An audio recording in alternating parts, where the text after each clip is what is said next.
Hello दोस्तों, नमस्कार। Political science learning में आप सभी का स्वागत है। हम लोग MPPSC assistant professor political science का जो एग्जामिनेशन शुरू हुआ था 2024 के, उसके हम लोग आंसर की को डिस्कस कर रहे हैं एक्सप्लेनेशंस के साथ, जिसका आज हम लोग पार्ट 2 देखेंगे। जिसमें आज हम लोग सेट बी के अनुसार जो क्वेश्चन पेपर है उसके क्वेश्चन नंबर 50 से लेके 100 तक के जो है तो सोल्यूशंस को देखेंगे पार्ट 2 में। तो आइए देखते हैं। क्वेश्चन नंबर पहला क्या है आज का 51। विच one of the following is central theme of the liberalism in all it's forms. तो यहाँ पर आपको क्वेश्चन में बताना है कि लिबरलिज्म की क्या सेंट्रल ऑफ थीम है। The international system is anarchic. Anarchic जो है तो रिलीजन के बारे में होता है, थीम होती है, ना कि लिबरलिज्म के बारे में। The economic power is the only form of power that matters. तो केवल इकोनॉमिक पावर ही ऐसी नहीं है जो मैटर करती है, अन्य पावर भी होती है लिबरलिज्म के लिए। तो ये भी करेक्ट स्टेटमेंट नहीं है। कल्चरल सिमिलैरिटीज होती है, तो ये भी इनकरेक्ट है। कल्चरल सिमिलैरिटीज नहीं होती, बल्कि कई कल्चर्स के लोग एक साथ रहते हैं लिबरलिज्म में।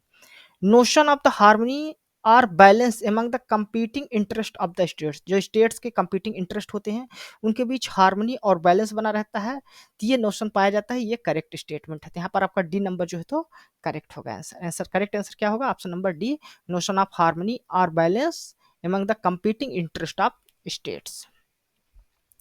नेक्स्ट क्वेश्चन है, what does the term negative peace refer in the context of international relations. तो इंटरनेशनल रिलेशंस में निगेटिव पीस जो टर्म है ये क्या जो है तो किसके बारे में बात करता है? तो options of social justice with in the society के बारे में बात नहीं करता। Presence of harmony and positive relationship between the states, ये हो ही नहीं सकता, ठीक ना। The partial resolution of all underlying causes of conflict. तो जो कॉन्फ्लिक्ट है उनके जो है तो पार्शियल रेजोल्यूशन की बात भी निगेटिव पीस में नहीं होती, बल्कि डी नंबर जो आपका ऑप्शन है, a period when war is neither imminent nor actually being fought although the forces that give rise to war remain in place. तो जो इस समय क्या होता है, ना तो वार एक्चुअली में लड़ा जा रहा है, ना तो बहुत ही शांति रहती है। जो फोर्सेस रहती हैं वार की वो अपने स्थान पे बनी रहती हैं। तो ये है निगेटिव पीस का कॉन्सेप्ट। तो यहाँ पर डी नंबर जो आपका है ऑप्शन करेक्ट होगा। तो करेक्ट आंसर क्या होगा? Option number D.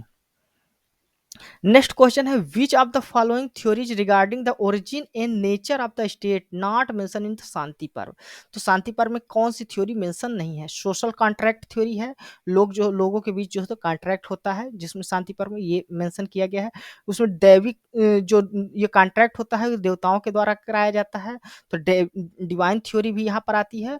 और organic nature of the state भी देखने को मिलता है, वहाँ कई ऑर्गन्स स्टेट्स के देखने को मिलते हैं, लेकिन फोर्स थ्योरी हमें देखने को नहीं मिलती। तो जो यहाँ पर करेक्ट आंसर होगा नॉट मेंशन इन सारथी पर, तो फोर्स थ्योरी है, ठीक ना। तो करेक्ट आंसर क्या होगा? C number option, force theory. New lamp for old, the series of articles was published by Aurobindo Ghosh in which of the following. तो न्यू लैम्प फॉर ओल्ड जो आर्टिकल्स का सीरीज है वो अरविंदो घोष के द्वारा किस बुक में जो है तो किस पत्रिका में प्रकाशित किया गया था? तो इंदु प्रकाश जो मैगजीन थी, वीकली मैगजीन, उसमें इन्होंने the new lamp for old series जो तो पब्लिश की थी, ठीक है। तो ये इंदु जो प्रकाश मैगजीन है, मराठी इंग्लिश वीकली था, बॉम्बे से पब्लिश होता था। यहाँ पर इनके फ्रेंड केजी देश पांडे थे, वो इंचार्ज थे, उन्होंने इनको इनवाइट किया था। तो उनके इनविटेशन पर ये अपना जो लेटर सीरीज है, आर्टिकल सीरीज लिखे हैं, न्यू लैम्प फॉर ओल्ड, ठीक ना।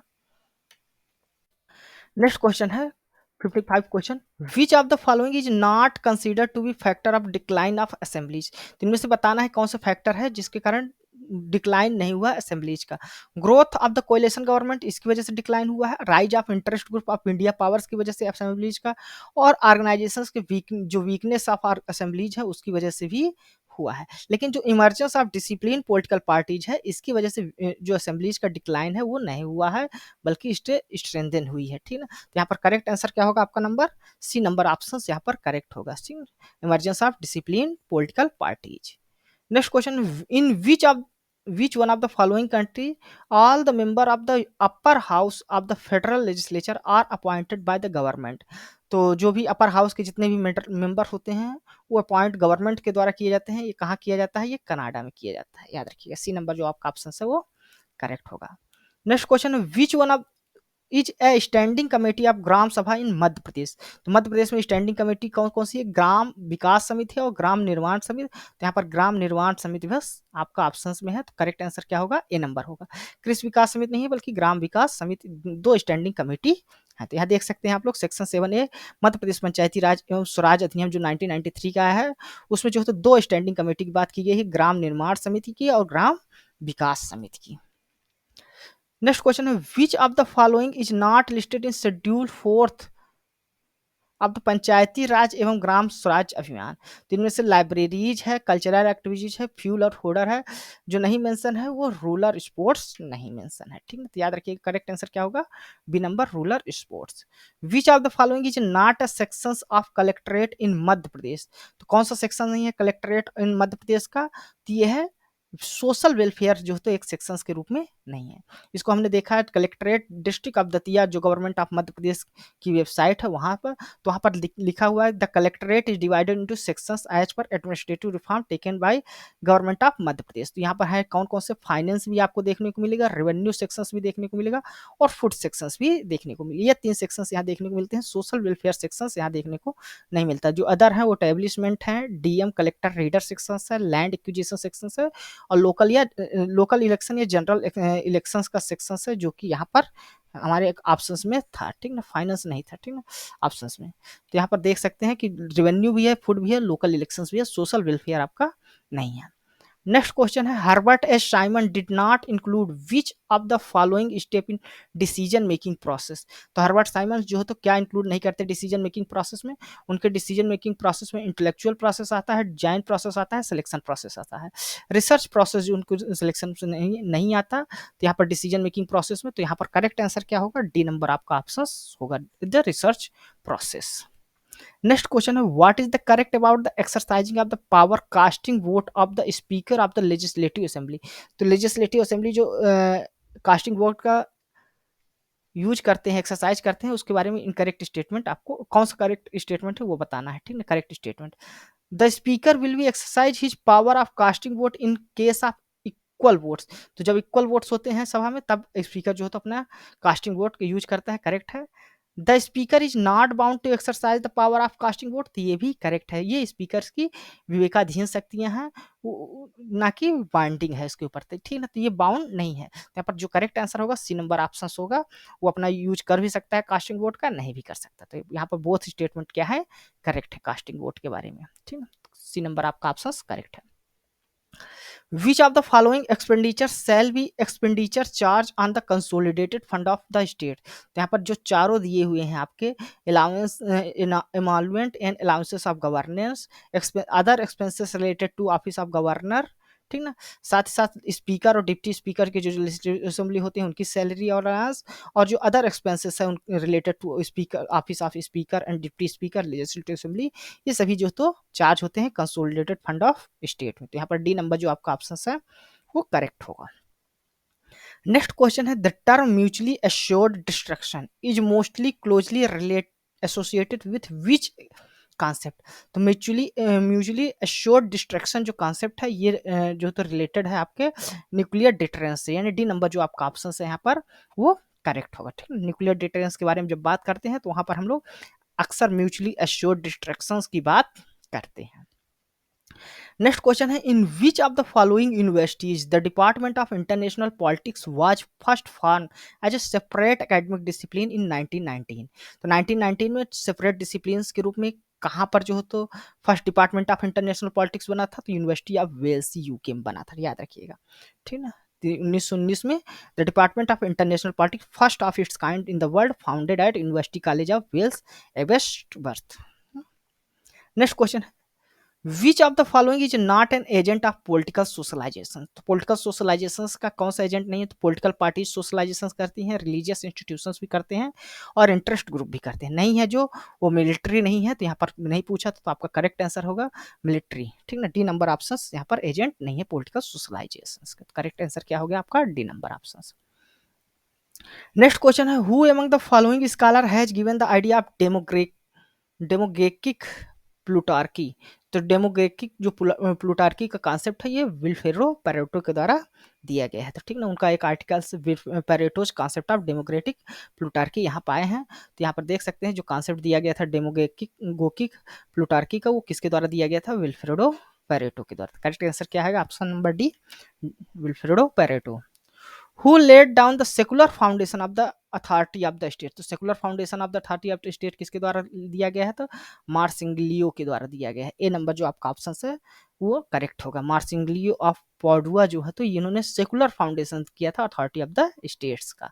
उनकी अपनी जो बुक थी डिफेंसर पैसिस, इन्होंने ही इसमें जो है तो इन्होंने सेकुलर स्टेट की बात की थी। उन्होंने सेपरेट किया था सेकुलर स्टेट को फ्रॉम रिलीजियस अथॉरिटी से। नेक्स्ट क्वेश्चन है, who among the following attempted a dialogue और synthesis between the Aristotelianism and Christianity? तो अरिस्टोटेलिज्म एंड क्रिश्चियनिटी के बीच डायलॉग कौन बनाता है, सिंथेसिस करता है? तो सेंट थॉमस एक्विनास करते हैं। ए नंबर जो आपका ऑप्शन है वो यहाँ पर करेक्ट होगा, Saint Thomas Aquinas. Next question है, authority is a morally legitimate only when founded on the consent of people who is attributed this statement? इसका जो है तो करेक्ट आंसर स्टेटमेंट जो है तो अभी हमको नहीं मिला है, तो देख लीजिए, यदि आपको मालूम है तो कमेंट करिए आंसर, ठीक है। नेक्स्ट क्वेश्चन है, which of the following is responsible for the planning and execution of World Bank and Asian Development Bank aided project in Madhya Pradesh? तो मध्य प्रदेश में वर्ल्ड बैंक और एशियन डेवलपमेंट प्रोजेक्ट जो एडेड प्रोजेक्ट होते हैं उसके लिए कौन, उसके प्लानिंग एग्जीक्यूशन के लिए कौन रिस्पॉन्सिबल है? तो ऑप्शन नंबर बी होगा, Madhya Pradesh urban development company. तो मध्य प्रदेश अर्बन डेवलपमेंट कंपनी जो है वो जो है तो रिस्पॉन्सिबल है, उसको आप लोग उसकी वेबसाइट में जाकर देख भी सकते हैं। नेक्स्ट क्वेश्चन है, which of the following authors gave idea that Hobbes treat the problem of politics as an aspect of universal human dilemma involving freedom and security? तो इसका भी अभी करेक्ट आंसर नहीं पता है। As per Madhya Pradesh government policy 2023 related to Naxal Maoist surrender incentive, which of the following is correct? तो ये यहाँ पर जो करेक्ट होगा ऑप्शन नंबर 1 होगा, 1.5 लाख दिया जाएगा प्रोफेशनल ट्रेनिंग के लिए। तो यहाँ पर क्या दिया जाएगा, they are eligible to get INR 1, मतलब 1.5 लाख रुपए जो है तो प्रोफेशनल ट्रेनिंग के लिए दिया जाएगा। बाकी और भी इंसेंटिव जो है और भी कार्य के लिए दिए जाएंगे, तो यहाँ पर दिया हुआ है, उसको आप लोग देख सकते हैं। नेक्स्ट क्वेश्चन है, what are the 4 aspect of globalization debate in IPE international political economy? तो यहाँ पर जो 4 एस्पेक्ट ऑफ ग्लोबलाइजेशन डिबेट देखने को मिलता है वो एक आर्टिकल्स में हमने पाया, इंटरलाइजेशंस मिला, टेक्नोलॉजिकल रेवोल्यूशन मिला, लिबरलाइजेशंस मिला है, ठीक ना। तो यहाँ पर बी नंबर जो है तो उसके करेक्ट होने के चांस सर्वाधिक हैं। तो यहाँ पर बी नंबर आपका ऑप्शन होगा, the globalization debate in international political economy. तो यहाँ पर इंटरनलाइजेशन मिला है, टेक्निकल रेवोल्यूशन मिला है, लिबरलाइजेशन भी मिला है। साथ ही साथ जो डिक्टेटरिज्म है वो भी यहाँ पर ट्रांजेक्शंस इकोनॉमिक जो इकोनॉमिक एक्टिविटी है स्टेट्स के बीच, उसके बाद क्या है, ट्रांसनेशनल इकोनॉमिक एक्टिविटी बढ़ी है। तो यहाँ पर आपको जो है तो टेरिटोरियलाइजेशंस जो है ये भी आपका आ जाएगा। तो यहाँ पर करेक्ट आंसर क्या होगा, बी होगा।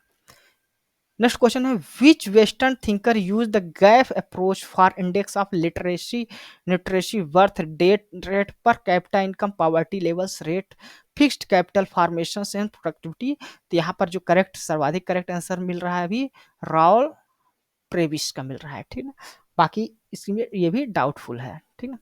Next question, as per national family survey 5 the prevalence of the child marriage in Madhya Pradesh had declined from 32% than that of an national family health survey 4 to about। तो जो child marriage है मध्य प्रदेश में decline हुई है 32 से 23% तक आ गई है, नेशनल सर्वे फैमिली हेल्थ सर्वे जो 5 पब्लिश हुआ है उसके आधार पर। तो यहाँ पर देख सकते हैं उसकी जो रिपोर्ट है कि जो फर्स्ट एज है मैरिज की उसमें अगर लेस देन 1/4 यानी 23% है वुमेन्स की जो एज 20 से 4 ईयर्स के हैं जिन्होंने मैरिज किया है मिनिमम एज 18 से पहले। तो ठीक है, तो वो कितना पहले नेशनल फैमिली हेल्थ सर्वे 4 में 32% था, अब 23% हो गया है। नेक्स्ट क्वेश्चन है, sarpanch of the gram panchayat in Madhya Pradesh can be suspended on the basis of which of the following? तो कब सस्पेंड किया जा सकते हैं, जब उनके खिलाफ नो कॉन्फिडेंस मोशन पास हो जाए मेजॉरिटी से। यहाँ पर जो ए नंबर आपका ऑप्शन है वो करेक्ट होगा। नेक्स्ट क्वेश्चन है, which among the following event occurred first during the cold war period? तो कोल्ड वार पीरियड के समय कौन सी इनमें से जो है तो इवेंट है सबसे पहले अकार हुआ था तो बर्लिन एयरलिफ्ट है। ये आपका डी नंबर जो आपका ऑप्शन है वो सबसे पहले होगा। ये 1948 से 1949 तक हुआ था। कोरियन जो वार हुआ था 25 जून से लेकर 27 जुलाई 1953 तक हुआ था। वियतनाम वार आपका 1955 में स्टार्ट हो जाता है जो 1975 तक चलता है। और क्यूबन मिसाइल 1962 में स्टार्ट होती है जो 1962 तक ही चलती है, यानी अक्टूबर 16 से अक्टूबर 28 तक। नेक्स्ट क्वेश्चन है who among the following is the author of famous book bananas beaches and bases making feminist sense of international politics. तो ये पुस्तक है सिंथिया इनोल की, इनकी ये फेमस पुस्तक है, तो याद रखिएगा। तो करेक्ट आंसर क्या होगा, D number option. Next question है who among the following defined India not only in terms of Hindu idioms but consider both term as a synonyms. तो इनमें से कौन जो है जो इंडिया में डिफाइन किया है कि हिंदू जो है तो आइडियम्स को, हिंदू आइडियम्स को जो कॉन्सेप्ट दिया है तो वीडी सावरकर्स होंगे, ठीक ना, और उनके सिनोनिम्स भी डेवलप किए हैं। तो यहाँ पर करेक्ट आंसर क्या होगा, वीडी सावरकर। नेक्स्ट क्वेश्चन है in which of the following years did doctor B R Ambedkar started publication of Marathi newspaper called Bahishkrit Bharat. तो बहिष्कृत भारत जो डॉक्टर अम्बेडकर के द्वारा शुरू किया गया था ये 1927 में शुरू किया गया था। नेक्स्ट क्वेश्चन है which country withdraw its membership from OPEC in the year 2023। तो ओपेक से कौन मेंबरशिप अपना विड्रॉल किया है, तो एंगोला। एंगोला याद रखिएगा, एंगोला जो है तो वो मेंबर था 2007 से लेकर 2023 तक, ठीक ना। विकिपीडिया में आप लोग देख सकते हैं और ये न्यूज आर्टिकल्स भी है एक। नेक्स्ट क्वेश्चन है when did the SAFTA came into existence.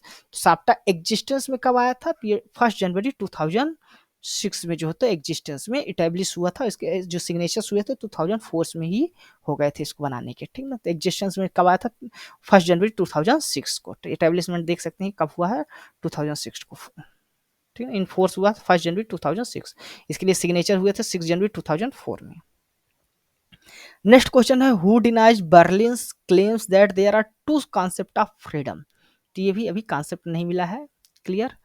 Next question है who among the following scholars wrote in his article comparative politics today with reference to scope of comparative politics that politics is a comparative everything और it is nothing. Comparative politics क्या है, everything और it is nothing, किसका कहना है। अपने जो articles है कंपैरेटिव पॉलिटिक्स टुडे, तो जो कंपैरेटिव पॉलिटिक्स टुडे आर्टिकल्स है ये दिया लिखा है जीके रॉबर्ट्स ने, ठीक है ना। याद रखिए जीके रॉबर्ट्स जो तो लिखते हैं। नेक्स्ट क्वेश्चन है in which of the following countries the federal assembly is elected the जजेस ऑफ द फेडरल ट्रिब्यूनल। तो फेडरल ट्रिब्यूनल के जो जजेस हैं उनको कौन असेंबली के इलेक्ट करते हैं, तो वहाँ स्विट्जरलैंड में इलेक्ट किया जाता है। करेक्ट आंसर क्या होगा, D number option. Select the correct answers. यहाँ पर दो लिस्ट दी हुई है, एक लिस्ट में आपको शेड्यूल दी है, सेकंड लिस्ट जो है उसमें क्या मैटर है उसके अंदर वो आपको बताना है। थर्ड शेड्यूल जो है वो फॉर्म्स ऑफ अफर्मेशन से संबंधित है। नाइन्थ शेड्यूल जो है validation of the certain act से संबंधित है। फोर्थ शेड्यूल में allocation of the seat in upper house है। और 10th शेड्यूल जो है वो disqualification on the ground of defections के बारे में बात की जाती है। यहाँ पर जो करेक्ट आंसर होगा वो ऑप्शन नंबर बी होगा, ठीक ना। तो बी यहाँ पर आपका क्या है, करेक्ट आंसर है। नेक्स्ट क्वेश्चन है how many members are nominated to the state legislative council by governor. तो गवर्नर के द्वारा 1/6 मेंबर जो है तो नॉमिनेटेड किए जाते हैं। ये आर्टिकल 171 में आपको देखने को मिल जाएगा, कंपोजिशन ऑफ लेजिस्लेटिव काउंसिल आप देखेंगे तो वहां पर। नेक्स्ट क्वेश्चन है who among the following can abolish state legislative council. तो स्टेट लेजिस्लेटिव काउंसिल को कौन एबोलिश कर सकता है, पार्लियामेंट एबोलिश कर सकती है, समाप्त कर सकती है। वो भी क्रिएट भी कर सकती है और समाप्त भी कर सकती है। तो आर्टिकल 169 में ये मेंशन है evolution and creation of legislative council कैसे होगी स्टेट्स में, ठीक ना। नेक्स्ट क्वेश्चन है which of the following is not correct regarding the appointment of the governor of any state. तो अपॉइंट जो गवर्नर होता है वो प्रेसिडेंट को अपॉइंट किया जाता है, करेक्ट है। President appoint governors under his signature and seal, ये भी करेक्ट है। And governor shall hold office till the pleasure of president, ये भी करेक्ट है। Any citizen of India can appointed governor by only the signature of president. तो कोई भी citizen क्या बन सकता है, गवर्नर नहीं बन सकता है। उसकी कम से कम मिनिमम एज क्या होनी चाहिए, 35। तो 35 ईयर एज होना चाहिए तभी वो व्यक्ति बन सकता है। तो करेक्ट कौन सा नहीं था, सी नंबर ऑप्शन यहाँ पर करेक्ट नहीं था। नेक्स्ट क्वेश्चन है what is the correct about the qualification of the appointment as a governor. तो गवर्नर्स के रूप में अपॉइंटमेंट होने के लिए क्वालिफिकेशन क्या होनी चाहिए, वो सिटीजन होना चाहिए इंडिया का और ही सी कंप्लीट एज ऑफ 35 ईयर्स। ये दो कंडीशंस आपको कंप्लीट होनी चाहिए, ठीक है। तो यहाँ पर करेक्ट आंसर क्या है, ऑप्शन नंबर 1। जब आर्टिकल इंडियन कॉन्स्टिट्यूशन का आर्टिकल 157 देखेंगे तो वहाँ क्वालिफिकेशन दिया हुआ है अपॉइंटमेंट ऑफ ए गवर्नर। तो no person shall be eligible for appointment of a governor unless he is a citizen of India and has a completed the age of 35। तो दो कंडीशंस आपको दिया है, एक तो सिटीजन ऑफ इंडिया होना चाहिए और इसकी एज क्या होनी चाहिए, 35 ईयर्स होनी चाहिए। नेक्स्ट क्वेश्चन है, if the office of the speaker and deputy speaker are vacant then who will be presided over the meeting of the house. तो अगर स्पीकर और डिप्टी स्पीकर दोनों की जो तो ऑफिस वैकेंट है तो जो मेंबर अपॉइंट किए जाएंगे गवर्नर्स के द्वारा वो ही जो है तो प्रिसाइड करेंगे मीटिंग ऑफ द हाउस को। यहाँ पर करेक्ट आंसर क्या होगा, डी नंबर होगा। आर्टिकल 180 ऑफ द कॉन्स्टिट्यूशन देखेंगे तो वहां पर लिखा है, अगर स्पीकर और डिप्टी स्पीकर की पोस्ट वैकेंट होती है तो कोई भी व्यक्ति जो गवर्नर्स के द्वारा अपॉइंट किया जाता है उस पर्पज के लिए वही मीटिंग को प्रिसाइड करेगा। लेकिन ये दोनों ऑप्शंस होते हैं तो उस स्थिति में क्या होगा, जो procedure rule of the procedure of the assembly होगा उसके अनुसार जो है तो अपॉइंट वो जो मेंबर अपॉइंट किए जाएंगे वो होंगे, ठीक ना, चुने जाएंगे। तो यहाँ पर ध्यान रखिएगा, वैकेंट रहता है तो गवर्नर्स जो तो अपॉइंट करता है और ऑप्शंस रहते हैं तो rule of procedure of the assembly के अनुसार डिटरमाइन किया जाता है कि कौन सा पर्सन जो है तो मीटिंग को जो है तो प्रिसाइड करेगा। नेक्स्ट क्वेश्चन है, John Rawls theory of justice is known as. तो जॉन रॉस की theory of justice as fairness के रूप में भी जानी जाती है, फेमस क्वेश्चन है, ठीक है। तो करेक्ट आंसर क्या होगा, ऑप्शन नंबर ए होगा। Who says justice is proportional. तो जस्टिस इज प्रोपोर्शनल कौन कहा था, अरिस्टोटल ने कहा था, तो ठीक अरिस्टोटल होगा। The rule of through proper channel related to directly with. तो ये है आपका हायरार्की से संबंधित है, जो प्रॉपर चैनल्स के द्वारा रूल किया जाता है वो हायरार्की में ही किया जाता है, ठीक ना। AV Graicunas formula is related to, ये स्पैन ऑफ अटेंशन से होना चाहिए लेकिन अभी ये भी डाउटफुल है, करेक्ट जो तो नहीं मिला है। Who among the following is associated with the term polyarchy. Polyarchy term से कौन एसोसिएटेड है, तो रॉबर्ट डहल है।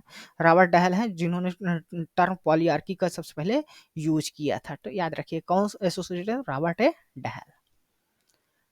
Who has talk about the complex equality. तो कॉम्प्लेक्स इक्वलिटी के बारे में कौन बात करता है, माइकल वाल्जर जो है तो कॉम्प्लेक्स इक्वलिटी के बारे में बात करते हैं। तो याद रखिए कॉम्प्लेक्स इक्वलिटी के जो कॉन्सेप्ट है वो माइकल वाल्जर से जुड़ा हुआ है, वो है उनकी बुक स्फीयर ऑफ जो जस्टिस है उसमें ये यूज करते हैं इस कॉन्सेप्ट को।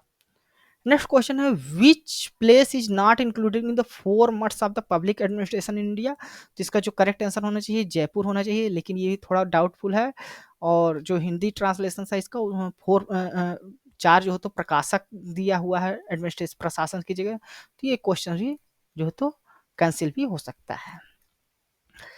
नेक्स्ट क्वेश्चन है, in the decision tree approach we generally use. The decision tree approach है उसमें जनरली क्या यूज किया जाता है, द एक्सेप्शनल प्रिंसिपल्स यूज किए जाते हैं। बी नंबर जो आपका ऑप्शन है यहाँ पर वो करेक्ट होगा। नेक्स्ट क्वेश्चन है, which of the following is correct title of women welfare programme in Madhya Pradesh. तो मध्य प्रदेश में जो वुमेन वेलफेयर प्रोग्राम है उसका करेक्ट टाइटल क्या है, उषा किरण योजना। डी नंबर जो आपका ऑप्शन है वो करेक्ट होगा। तो यहाँ पर उषा किरण योजना देख सकते हैं 2006-7 में लॉन्च किया गया था। ये प्रोटेक्शन ऑफ वुमेन्स के लिए था डोमेस्टिक वायलेंस से, जो डोमेस्टिक एक्ट 2005 में आया था और जो डोमेस्टिक वायलेंस रूल्स आया था 2006 में आया था, ठीक ना। इसमें अंडर द जो वुमेन्स हैं और चिल्ड्रन हैं जो 18 ईयर से कम है उनको जो तो प्रोटेक्ट करने के लिए उषा किरण योजना आई है। अन्य कुछ योजनाएं हैं फेमस, जैसे लाडली लक्ष्मी योजना है मध्य प्रदेश की जो 2007 में लॉन्च हुई है, ठीक ना। लाडली बहना योजना है 2022 में लॉन्च हुई है। For the protection of women's योजना है, स्कीम है 2016-17 में इम्प्लीमेंट हुआ था। वुमेन हेल्पलाइन है 181 है, ये मार्च 2022 में लॉन्च हुई। लाडो योजना फरवरी 2013 में लॉन्च हुई। लालिमा कैंपेन 1 नवंबर 2016 में लॉन्च हुई। स्वागत लक्ष्मी मिशन जो है तो 24 जनवरी 2015 में भोपाल से लॉन्च हुई। तो ये कुछ महत्वपूर्ण स्कीम्स थी। तो यहाँ पर हमने आज जो Madhya Pradesh assistant professor political science है उसका जो 4 अगस्त 2024 में जो एग्जामिनेशन हुआ है सेट बी के अनुसार हमने क्वेश्चंस आज सॉल्व किए हैं और हम लोग क्वेश्चन नंबर 50 से लेके 100 तक कंप्लीट किए हैं। अब हम लोग नेक्स्ट जो पार्ट रहेगा उसमें 100 से लेके 150 जो तो लास्ट पार्ट रहेगा उसमें थर्ड पार्ट में हम लोग इसको पूरी तरह कंप्लीट कर देंगे। तो यह वीडियो कैसी लगी है अपने कमेंट्स के माध्यम से हमें जरूर बताइएगा। साथ ही साथ आप हमारे इस चैनल को सब्सक्राइब कर लें ताकि इस तरह की जो पॉलिटिकल साइंस की वीडियोज आती रहती हैं आपके प्रिपरेशंस के लिए वो मदद कर सकें। धन्यवाद, थैंक यू।